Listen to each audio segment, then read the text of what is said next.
بسم اللہ الرحمن الرحیم۔ السلام علیکم ناظرین، میں اشفاق سرور دستی، سی ای او ڈائمنڈ مارکیٹنگ پرائیویٹ لمیٹڈ اسلام آباد۔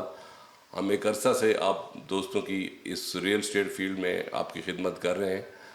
عید الفطر کے اس پرمسرت موقع پر میں آپ سب دوستوں کو عید کی خوشیاں مبارک، آپ کو اور آپ کے اہل خانہ کو، اہل پاکستان کو اور تمام اہل اسلام کو عید کی ڈھیروں خوشیاں مبارک ہوں۔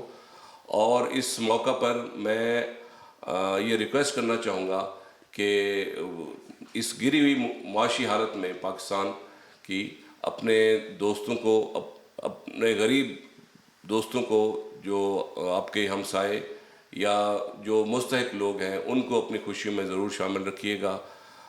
کسی بھی شکل میں آپ کر سکتے ہیں، وہ عیدی کی شکل میں یا صدقہ زکوٰۃ کی شکل میں، تاکہ وہ بھی اس عید کی خوشیاں منا سکیں۔